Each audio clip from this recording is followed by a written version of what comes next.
Bonjour à tous, ravi de vous retrouver dans Smart Job, votre rendez-vous emploi, RH, débat, analyse, expertise et vos rubriques habituelles, évidemment, bien dans son job. Aujourd'hui, on parle des personnes en situation de handicap au sein de la fonction publique et on va en parler avec Marine Neuville, elle est directrice du Fonds pour l'insertion des personnes handicapées dans la fonction publique. Elle est notre invitée.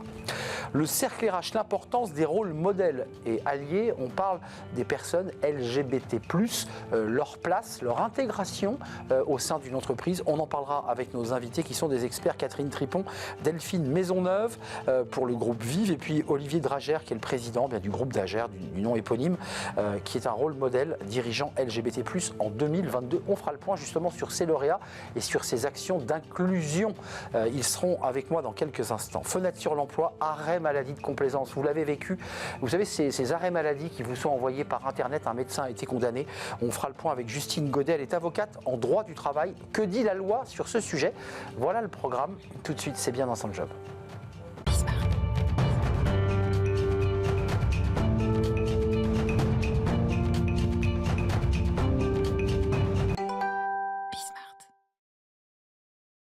Bien dans son job, on parle des personnes, des salariés et des demandeurs d'emploi d'ailleurs en situation de handicap et ceux qui travaillent aujourd'hui et qui nous regardent peut-être au sein de la fonction publique. Alors deux institutions, l'AGFIP qui est déjà venue sur notre plateau et Marine Neuville qui représente le FIPHP, je pense l'avoir bien dit cet acronyme, qui est le Fonds pour l'insertion des personnes handicapées dans la fonction publique. Merci d'être là. Le FIPHP, quelle est sa mission en quelques mots ? Un grand merci de m'avoir invité et bravo d'avoir dit le sigle sans vous tromper. C'est vrai que l'administration sait être très créative dans ce domaine. Alors nous avons été créés il y a 20 ans par la loi de 2005 dont nous reparlerons peut-être tout à l'heure avec l'objectif de faire progresser l'emploi des personnes en situation de handicap dans la fonction publique. Nos missions sont donc de collecter les déclarations et contributions des employeurs publics qui n'ont pas 6% de personnes en situation de handicap dans leurs effectifs. Et les fonds ainsi collectés, nous les redistribuons aux employeurs pour financer des actions destinées à faciliter le recrutement, le maintien en emploi et le parcours professionnel des personnes en situation de handicap dans les trois versants de la fonction publique, l'État, la fonction publique territoriale, les hôpitaux et les établissements médico-sociaux. Avec un partenariat intéressant, on pourra l'évoquer avec un groupement hospitalier en Franche-Comté, parce que vous signez évidemment avec des groupements hospitaliers, avec des institutions publiques, bien des partenariats qui permettent ensuite de pouvoir mieux travailler. Un mot quand même, parce que les enjeux dans le privé, je crois qu'ils sont à peu près similaires que dans le public. D'abord, il faut que les personnes se déclarent, parce que dans le privé, beaucoup n'osent pas le faire, ne veulent pas le faire. Est-ce que vous avez les mêmes difficultés dans la fonction publique, des personnes qui sont et souvent en situation de handicap invisible, qui ne veulent pas se déclarer? Oui, tout à fait. On dit que 80% des personnes en situation de handicap qui travaillent ont un handicap invisible et donc qui effectivement n'est pas repérable par leur environnement professionnel ou les services des ressources humaines.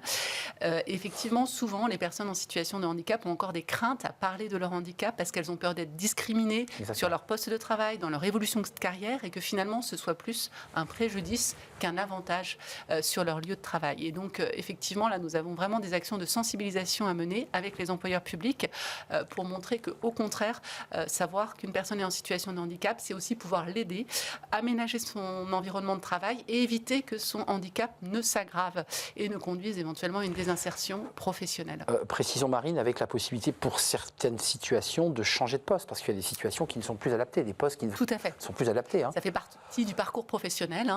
Tout un chacun peut être confronté à un enjeu de reconversion professionnelle. Les personnes en situation de handicap plus que d'autres, si leur handicap s'aggrave ou que leur poste évolue et que du coup elles ne sont plus en capacité de l'exercer dans de bonnes conditions. Un petit mot sur le taux d'emploi, parce que souvent on épingle les employeurs, c'est 6%, alors sinon ils doivent verser, alors entre-temps la loi a un peu évolué, mais ils doivent verser une contribution. Ça se passe comment dans la fonction publique? C'est le même modèle? Alors c'est le même modèle que dans le secteur privé avec la GFIP, et donc nous avons aussi un taux de référence qui est 6%. Alors pour nous, c'est plus une référence qu'un plafond bien sûr, puisque notre objectif c'est, si on le peut, d'aller au-delà des 6% et que toute personne en situation de handicap dont c'est le projet professionnel et qui a des compétences qui répondent aux besoins des employeurs publics puisse trouver un poste dans la fonction publique. Ce taux de 6%, on n'est plus très loin dans le secteur public. On s'en approche vraiment et on en est très satisfait. Bravo. Puis notre création... Ce n'est pas le cas dans le privé, qui est un peu plus bas. Le privé est un peu plus bas, mais en même temps, on ne le calcule pas tout à fait de la même façon. Donc oui, c'est vrai. Les comparaisons ne valent pas raison. Forcément pertinentes. Mais en tout cas, ce qui est intéressant, c'est de voir la dynamique. Il y a une vraie progression progression en 20 ans dans le secteur public, dans les 3 versants de la fonction publique. On en est très fiers. Maintenant, derrière cet objectif quantitatif, il faut aussi regarder la qualité des parcours professionnels et des profils des personnes en situation de handicap qui sont recrutées. Et on le voit, notamment dans la fonction publique d'État, on a encore un taux qui reste inférieur à 6%. On a peu de cadres en situation de handicap en poste dans la fonction publique et il y a parfois de vraies insatisfactions des personnes en situation de handicap qui sont recrutées dans le secteur public concernant leur déroulement de carrière et la possibilité d'évoluer vers des postes avec plus de responsabilités, stagnation, de l'encadrement ou de l'expertise. Un mot pour ceux qui nous regardent, les outils que vous déployez en termes de communication, je dirais de visibilité, pour donner envie aux jeunes en situation de handicap qui sortent d'école, qui ont parfois un petit diplôme et qui aimeraient intégrer la fonction publique. Comment ils font? Comment ils peuvent faire? Alors, il y a plein de moyens d'intégrer la fonction publique. Il y a une variété de moyens d'y entrer, que ce soit par le biais du contrat, par le biais de l'apprentissage, par des stages ou en passant des concours. Il y a aussi une multitude d'employeurs. Je pense notamment aux employeurs territoriaux. Oui. Vous avez forcément un employeur public près de chez vous avec une diversité des métiers telle que vous pouvez postuler pour ces emplois. Donc, toutes les offres sont disponibles sur la place de l'emploi public. Nous avons également au FIPHFP élaboré un guide du recrutement. Nous participons à de nombreux forums pour l'emploi et c'est l'occasion pour nous de rencontrer beaucoup de jeunes ou de moins jeunes en situation de handicap et de leur présenter toutes les potentialités de recrutement dans la fonction publique où il y a beaucoup de métiers en tension, on le sait, et qui sont tout à fait accessibles à ces personnes. Justement, c'est ma dernière question, Marine Neuville. Vous qui êtes la directrice de ce FIPHP, vous avez, je l'ai bien dit pour la deuxième fois, combien d'emplois sont ouverts aujourd'hui à destination de personnes en situation de handicap? Comment ça marche? Tous les emplois sont ouverts aux personnes en situation de handicap. Tous? Il n'y a pas de discrimination. C'est ça que je voulais... Il y a une variété de handicap et de gravité dans le handicap. Il y a une variété de profils chez les personnes en situation de handicap et de compétences. Et puis, même si elles n'ont pas toujours toutes les compétences en arrivant sur un poste, mais ça c'est le cas de... On les accompagne, finalement, c'est vrai. On les accompagne, on les forme. Il y a des dispositifs de tutorat, il y a l'emploi accompagné, il y a beaucoup de moyens qui peuvent être mobilisés, matériels ou humains, pour que finalement elles puissent trouver le métier qui correspond à leurs aspirations et à leurs compétences. Merci Marine Neuville. On fera un débat spécifique sur ces enjeux fonction publique parce que c'est pas la même chose qu'on soit dans l'hospitalier, dans la fonction publique d'État ou dans la territoriale. Puis les métiers sont pas tout à fait les mêmes. Merci d'être venue nous rendre visite, directrice du Fonds pour l'insertion des personnes handicapées au sein de la fonction publique, le FIPHP, une belle institution. Merci pour votre invitation et je reviendrai avec plaisir. C'est un plaisir. On tourne une page, le cercle RH, on parle d'inclusion, de diversité, la place des salariés, collaboratrices, collaborateurs LGBT+, au sein de l'entreprise. On en parle évidemment à l'occasion d'un événement justement qui met en valeur ces rôles modèles. Qui sont-ils? Quelle est la mission? Quels sont les enjeux? On en parle avec mes invités, c'est le cercle RH et c'est tout de suite.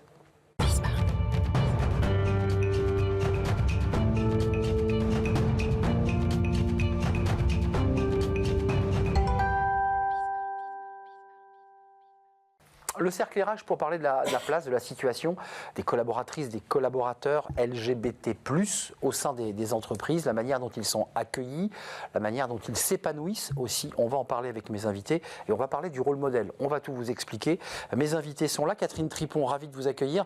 Je me tourne vers vous d'abord parce que les rôles modèles, c'est un peu vous qui portez, j'allais dire, ce concept à travers des événements qui, chaque année, valorisent des dirigeants, dirigeantes, alliés ou pas, dans ces rôle modèle et c'est l'occasion de reparler de ces sujets et de la place des personnes en situation LGBT au sein des entreprises. Merci d'être avec nous. Vous êtes la porte-parole de l'autre cercle. Je sais que vous y tenez beaucoup avec un sondage IFOP qui donne des indications assez positives. On y reviendra avec vous dans quelques instants. Delphine Maisonneuve, ravie de vous accueillir. Vous êtes directrice générale du groupe Vive et Vive 3.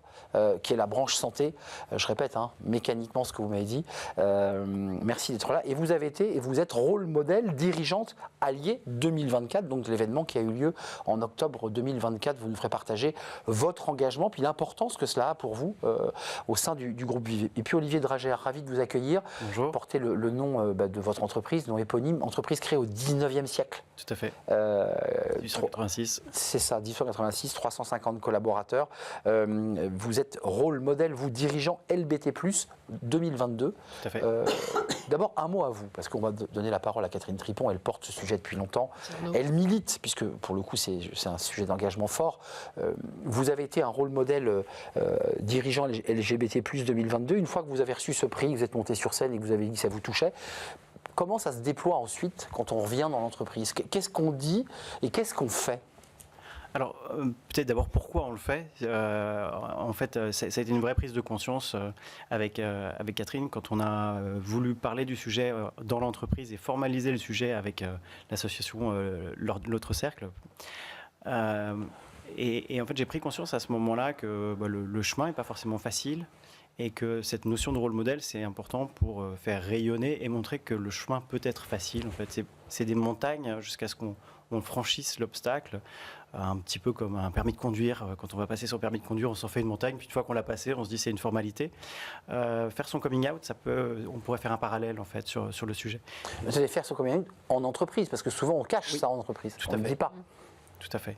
Parce que moi, ce qui a marqué mon parcours de dirigeant, très jeune, c'est un fournisseur qui me parle d'un concurrent et qui me dit le dirigeant est gay, donc tu ne devrais pas travailler avec lui. Et ça a planté une petite graine chez moi qui était de dire ma vie personnelle ne doit pas affecter la bonne marche des affaires et donc je dois préserver cette confidentialité et finalement créer une protection, un secret autour de ce Donc je protège mon business en me protégeant moi-même. Je protège mes équipes, mon activité, mais pas seulement mon business. Et donc ça a été vraiment mon premier réflexe. Et finalement, c'est d'autres rôles modèles, d'autres exemples de sportifs, de personnalités qui s'exposent, qui m'ont aidé à faire le chemin et à me dire non mais en fait c'est pas possible. Et puis aussi j'ai la chance d'être papa, donc avec un enfant qui dans une entreprise familiale vient de temps en temps dans l'entreprise, donc au fur et à mesure qu'elle grandit, il était important qu'elle puisse parler de sa vie naturellement. Elle aussi sans cacher. Exactement. Et je vous poserai la question sur aussi la manière dont vous le déployez dans l'entreprise, la manière dont vous portez aussi tout cela, la manière dont ça agit. Groupe Vive, vous étiez, vous Delphine Maisonneuve, rôle modèle dirigeante, alors plusieurs catégories, on y reviendra Catherine, dans ces prix alliés en 2024. C'était il y a quelques mois. Ouais. Là, je vous pose la question de la même manière. D'abord, vous vous êtes engagé, le groupe Vive s'engage sur ces sujets. Quand on en revient dans l'entreprise, on dit quoi? On dit ça y est, je suis rôle modèle allié, j'ai une charte à déposer, je le mets dans les couloirs, j'en parle, je fais des réunions, je fais des conférences. Comment ça se manifeste? Alors, ça s'est manifesté avant, quand on a signé la charte, tout simplement. C'est-à-dire qu'on a commencé par avoir, comme dans beaucoup d'entreprises, une politique d'inclusion, au sens large. Donc on réfléchissait sur ce sujet, on portait ce sujet. Moi, à titre personnel, c'est un sujet qui me parle, qui me semble important pour une entreprise et important à titre personnel. Et puis on a rencontré l'association parce qu'on voulait se dire comment... c'est pas simplement une question de dire soit à titre personnel comment on parle de ce sujet, comment on s'engage sur ce sujet, là on mais parle de de dire dans l'entreprise, bien sûr. Comment porter ce sujet dans l'entreprise. Et plutôt que de réinventer l'eau chaude, on regarde sur ces sujets de diversité, d'inclusion, quelles sont le ou les associations qui peuvent nous aider à porter ce sujet en entreprise. Et c'est là qu'on a fait la rencontre de l'Autre Cercle. Alors, un petit souvenir avec Catherine et l'Autre Cercle, c'est une exigence, finalement, une seule ou quasi une seule, c'est elle veut venir présenter le sujet en comité de direction. Et donc là, un comité de direction, c'est important. C'est une diversité de personnalités. C'est le sommet de l'entreprise, par ailleurs. D'engagement, etc. Et donc là, il y a une présentation qui dit, voilà, quel est le problème, quel est le sujet, en quoi ça a un rapport avec, évidemment, les valeurs de l'entreprise, mais la performance de l'entreprise, et pourquoi certaines entreprises ont passé ce pas de s'exprimer publiquement, non pas en général sur on ne fait pas de différence, mais s'engager sur des politiques beaucoup plus volontaristes sur ce sujet. Donc c'est une étape supplémentaire. Vous vous engagez sur ce sujet et vous associez d'ailleurs, on y reviendra, et je donne la parole à Catherine Tripon, sur les enjeux de lien entre diversité et performance. Absolument, mais il y a un lien qui est mécanique et pour une raison, alors sans donner des chiffres, une raison assez simple finalement. Quand vous êtes salarié d'une entreprise ou dirigeant et que vous êtes obligé de faire des circonvolutions tous les jours. Se cacher donc.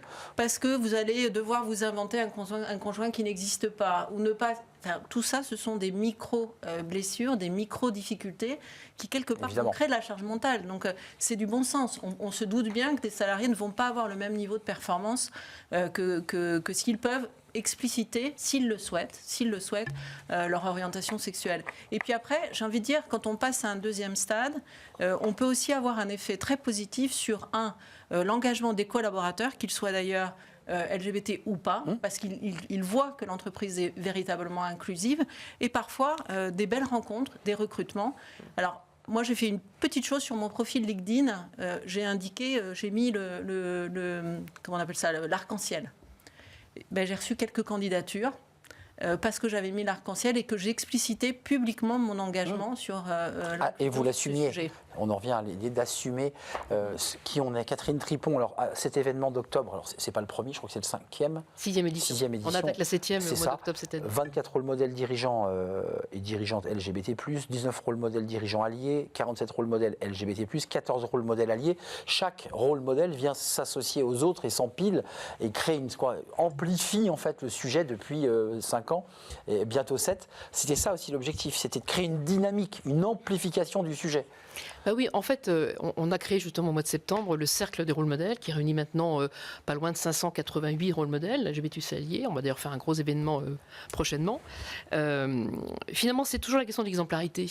Pourquoi voulez-vous que les jeunes enfants, garçons, filles, en tout cas au niveau de l'état civil, aient envie de rentrer dans des organisations où se donnent pas de limite en disant moi un jour je ferai comme ça. On a besoin de rôles modèles, on a besoin de voir des femmes patronnes. Voilà, Next Women 40. On a besoin effectivement de voir des dirigeants, des dirigeantes noirs, maghrébins, avec un handicap, et bien sûr des personnes qui sont à l'aise avec leur histoire personnelle, qui ne sont jamais que des singularités. Mais de se dire que moi j'ai vécu peut-être des violences intrafamiliales parce que j'ai été rejetée par mes parents, parce que gay ou parce que lesbienne, ou parce que non-binaire, ou parce que n'étant pas bien dans mon genre, démarrant une transition, et de me dire que je rentre dans une organisation, que ce soit chez Dräger, entreprise familiale, ou le groupe Vive, une grande entreprise française internationale, ça veut dire que moi je peux être moi-même.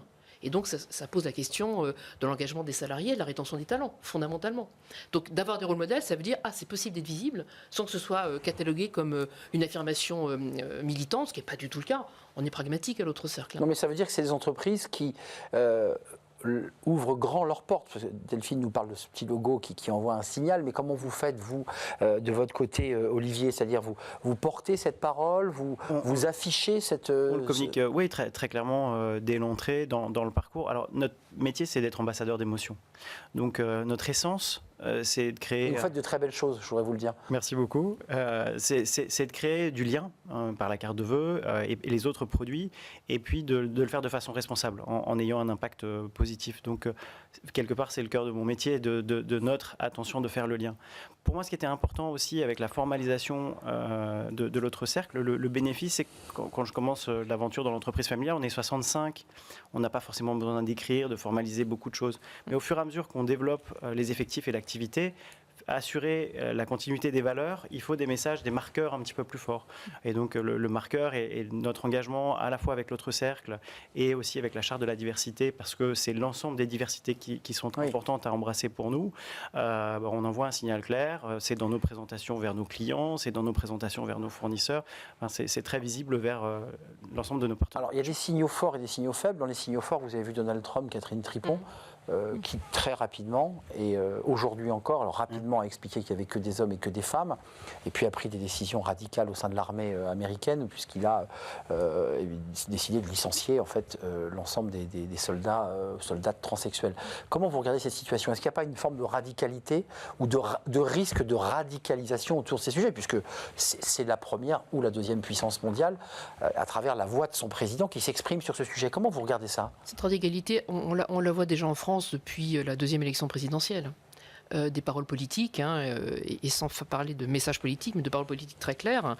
On est sur des formes de retour en arrière, de nationalisme, de retour sur soi, de sa communauté et de rejet de l'autre, avec une absence totale de débat. C'est qu'aujourd'hui, si tu ne penses pas comme moi, si tu n'es pas d'accord avec moi, tu es contre moi. Et des agressions médiatisées homophobes, il faut le préciser. Homophobes, lesbophobes, transphobes, et également sur d'autres critères, on le sait bien.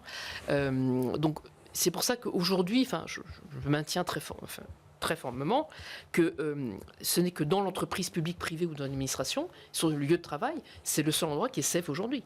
Parce qu'il y a des règles, il y a des organisations, il y a des process, il y a des sanctions que vous n'avez pas effectivement à l'extérieur. La rue est une jungle, l'entreprise est un lieu où on est préservé. Juste un petit mot, je voudrais vous entendre. C'est un sujet, j'évoquais ce sujet avec un manager qui me dit, moi, un manager middle, d'une très grande banque que je ne citerai pas, qui me dit, moi j'ai un collaborateur qui ne souhaite ne plus aller dans les toilettes filles ni dans les toilettes garçons et souhaite que j'installe une troisième toilette. Il s'avère que dans ces locaux, il n'y a pas de place. Comment vous regardez ce cas très précis, là ? Alors ça c'est typiquement la question effectivement de la transition pour les personnes qui font leur transition ou des personnes non binaires, c'est-à-dire qui ne signifient ni garçon ni fille. Ça pose un sujet quand même. C'est un sujet, alors c'est un sujet et de un praticité. Problème. C'est un sujet de praticité. C'est sûr que dans des grands groupes il n'y a pas de problème. Il y a des toilettes non genrées, une toilette mixte. Voilà, c'est un grand groupe mais c'est une agence. C'est-à-dire que cette personne met en situation délicate le manager. C'est là qu'il y a un vrai travail de pédagogie à faire. D'abord, il faut peut-être retirer les directions de diversité selon Donald Trump. En l'occurrence, c'est justement parce qu'il y a des directions de diversité, égalité, inclusion. Dire voilà, quel travail collaboratif on va faire avec l'équipe, avec le collectif de travail, avec les managers de proximité, parce que ce sont elles et eux qui... En attendant, il faut qu'il aille aux toilettes quand même. On est d'accord, mais excusez-moi, pardonnez-moi. C'est de la négociation, c'est de la discussion pour aboutir effectivement à expliquer pourquoi la personne, même si elle a aujourd'hui un prénom masculin, parce que c'est dans ce sens-là que ça pose souvent problème, exactement, elle a un prénom masculin et va vers le féminin. Et dont le genre est féminin fondamentalement pour cette personne, c'est donc effectivement auprès des femmes qu'il faut expliquer pourquoi cette personne doit. Mais on n'a pas de réponse toute faite là-dessus. Maintenant, il ne faut pas réduire la question de la reconnaissance de la singularité de l'autre. Non, je ne la réduis pas à ça. On a peu de temps, mais 6 personnes LGBT+ sur 10 sont aujourd'hui visibles au travail. Ça, c'est le sondage IFOP que vous avez porté. Auprès de quelques collègues. Auprès de quelques collègues, mais c'est quand même un chiffre intéressant puisqu'il a progressé de 10 points. C'est important. Il reste encore beaucoup de difficultés pour les trans et les personnes que vous évoquiez tout à l'heure, binaires. Il y a quand même, Gérard Arnaud, moins de la moitié qui est visible auprès de son N+1, ce qui est quand même un sujet. Donc il reste encore 50% que vous évoquiez, Olivier, de personnes qui s'inhibent, qui se cachent et qui ne le disent pas. Donald Trump et je dirais les sujets de vie quotidienne en entreprise que j'évoquais tout à l'heure avec le cas de ces toilettes ou de ces troisièmes toilettes. Comment vous le regardez ce sujet ? Alors, Donald Trump, moi je suis préoccupée. Je suis préoccupée parce que la capacité d'influence sur le monde économique des États-Unis est extrêmement forte. Les États-Unis est un pays que j'apprécie beaucoup. Ma fille, une de mes filles y vit. C'est un pays avec un dynamisme incroyable, mais effectivement un retour en arrière qui est très préoccupant. Et je pense, comme Catherine, que les entreprises publiques, privées, sont le meilleur rempart contre ça, c'est intéressant. Et la réglementation.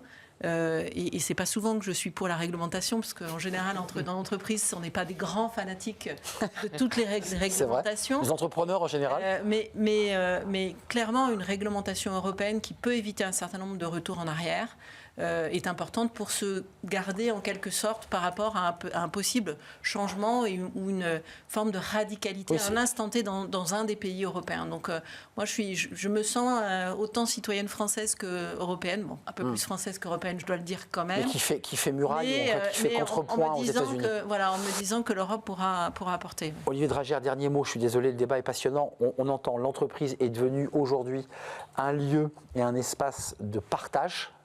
La rue ne l'est plus. Vous êtes chef d'entreprise, quand vous écoutez Trump, qu'est-ce que vous vous dites ? Que j'ai eu de la chance de pouvoir faire mon coming out avant. Je pense que ça fait probablement plus peur aujourd'hui. Ouais, ça fait plus peur aujourd'hui parce que on a vu Trump 1 et l'influence que ça a eu sur le reste du monde. Même on parlait du Brésil en préparation de l'entretien et comment Bolsonaro. ça a influencé des pays voisins qui ont imité les États-Unis. Et après, dans les discussions avec Catherine, c'est sans doute un effet de balancier. C'est-à-dire qu'il y a un moment, on a réussi à faire en sorte que le sujet avance. Et puis ça recule un petit peu, il faut qu'on soit là, qu'on défende, qu'on soit pédagogique, qu'on explique, qu'on soit bienveillant pour donner envie de continuer à aller dans le bon sens. Et envie de venir dans les entreprises et être heureux et épanoui. Et puis envie aussi de participer à la 7e édition des lauréats Rôle Modèle. On est d'accord. Absolument. Merci Catherine. Mais je crois vraiment que l'engagement de la direction est important. Je renvoie sur la tribune qui a été signée par vous deux, entre autres, d'une centaine de dirigeants et de dirigeantes alliés ou LGBT+, qui a été publiée chez vos confrères confrères des Échos, le 11 octobre dernier, la journée du coming out, pour dire voilà, le changement de leadership aujourd'hui, elle est dans l'affirmation de ce que l'on est, ne serait-ce que pour donner des images positives. Les signaux forts sont importants. Je me souviens quand tu as signé la charte, au cours de la grande convention commerciale, la première, après 2 ans d'arrêt, après pandémie, confinement, économiquement c'était difficile, tu étais à la tribune, tu as fait monter ta fille, il y avait dans la salle des équipes commerciales, donc on est business à mort, et il y avait de l'émotion dans cette salle, y compris de la filiale espagnole, et ben voilà des signaux forts extrêmement importants. Merci. Et c'est parce que là on est sur une PME. On n'est pas sur un grand groupe international, même si ce n'est pas forcément simple. Et je crois que c'est le message double à faire passer ici. Les dirigeants portent des engagements, quel que soit le critère, et la rétention des talents, c'est le sujet aujourd'hui. Merci Catherine Tripon, porte-parole de l'autre cercle, avec la 7e édition qui aura lieu, je pense, en octobre 2025. Merci à vous Delphine Maisonneuve, DG, directrice générale du groupe Vive et Vive V3, W3, et Olivier Dragère. Vous êtes à la tête de ce groupe éponyme, le groupe Dragère, et rôle modèle dirigeant LGBT+, en 2022, et Delphine était en 2024, rôle modèle allié. Merci à vous trois.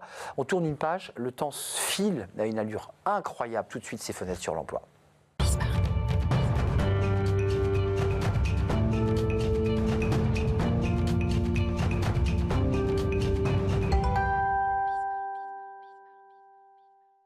Fenêtre sur l'emploi pour parler d'un sujet qui nous concerne tous et qui concerne d'ailleurs les dirigeants, les arrêts maladie de complaisance. D'ailleurs, rappelons qu'un médecin a été condamné. Vous savez, ces arrêts maladie envoyés directement par Internet, faits en 1 minute sans consultation, eh bien, il y a eu une sanction avec une sanction de 2 ans d'interdiction d'exercice. On en parle avec vous, Justine Godet. Vous êtes avocate en droit du travail au cabinet Lagarandrie et vous avez choisi de nous parler de ce sujet. Vous nous parlez aujourd'hui d'une chose très précise, les arrêts maladie de complaisance en vue d'un litige qui va aller au prud'homme. C'est devenu un levier en fait. Exactement. Au cabinet Lagarandrie, on a relevé depuis quelques années, en fait, depuis que la loi a été modifiée en 2017, l'instauration